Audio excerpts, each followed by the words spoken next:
అందరికీ నమస్తే అండి. మనం పిల్లల విజయంలో తల్లిదండ్రుల భాగస్వామ్యం అనే అంశం గురించి మాట్లాడుకుంటున్నాం కదా. ఈరోజు అంశంలో మరికొన్ని విశేషాలు. క్రీడలు, ఇతర వేడుకలు. పిల్లల దైనందిన జీవితంలో క్రీడలకు సముచిత ప్రాధాన్యత అవసరం. క్రీడల వల్ల శారీరక ఆరోగ్యంతో పాటు మానసిక ఆరోగ్యం కూడా కలుగుతుంది. మీ పిల్లలు చదివే పాఠశాలలో ఏ ఏ ఆటలు ఆడిస్తారు? మీ పిల్లలకు బాగా ఆసక్తి, అభిరుచి ఉన్న ఆటలేమిటి? వాటిలో పాల్గొనే అవకాశం ఎంతవరకు ఉంది? వంటి విషయాల గురించి తెలుసుకోవాలి. పిల్లల ఆసక్తిని బట్టి వారికి ఇష్టమైన ఆటలు ఆడుకునే అవకాశం కల్పించండి. పాఠశాలలో క్రీడలను పూర్తిగా విస్మరించి నిరంతరం చదువు వెంట పడటం ఎంత తప్పో, ఇంటి వద్ద ఆడుకోవడానికి తగిన సమయం కల్పించకపోవడం అంతే తప్పని విద్యారంగ నిపుణుల అభిప్రాయం. అందువల్ల అటు పాఠశాలలో ఆటలకు సముచిత స్థానం ఉండేలా, ఇటు ఇంటి వద్ద కూడా తగిన అవకాశం కల్పించేలాగా చూడాలి. ఆటలతో పాటు పాఠశాలలో జరిగే వివిధ వేడుకల్లో కూడా పిల్లలు పాలు పంచుకోవాలి.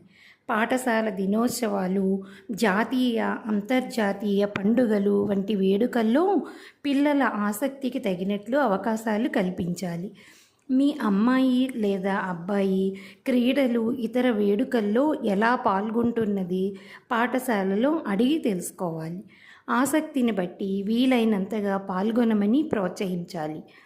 క్రీడలు, ఇతర వేడుకల్లో పాల్గొంటున్నప్పుడు పిల్లల్లో అంతర్లీనంగా ఉండే కొన్ని లక్షణాలు చాలా ప్రస్ఫుటంగా కనిపిస్తాయి. వాటిని గుర్తించి మెరుగులద్దితే భావి జీవితంలో వివిధ రంగాలలో బాగా రాణిస్తారు. పాఠశాలను తరచుగా సందర్శిస్తూ వ్యాయామ ఉపాధ్యాయుడిని కలిసి మీ పిల్లలకు సంబంధించిన ఇలాంటి సమాచారాన్ని పొందడం మంచిది. అలాగే పరీక్షల నిర్వహణ, మార్కులు, లోపాల సవరణ ప్రక్రియ. మీ పిల్లలు చదివే పాఠశాలకు సంబంధించి మీరు తెలుసుకోవాల్సిన మరో అంశం ఆ పాఠశాలలో పరీక్షల నిర్వహణ విధానం ఎలా ఉంటుంది, మార్కుల కేటాయింపులో వేటికి ప్రాధాన్యతనిస్తారు, లోపాల సవరణ ప్రక్రియ ఎలా ఉంది అనేవి. పరీక్షలు అనేవి విద్యా విధానంలో అత్యంత ప్రాధాన్యత కలిగినవి. పరీక్షల ప్రధాన ఉద్దేశం బోధనాభ్యసన ప్రక్రియను మరింతగా పటిష్టపరచటం. ఉపాధ్యాయుడు పాఠాన్ని మరింత బాగా చెప్పడానికి, విద్యార్థి పాఠాన్ని మరింత బాగా అభ్యసించటానికి అవసరమైన ఫీడ్బ్యాక్ను పరీక్షలు అందించగలగాలి.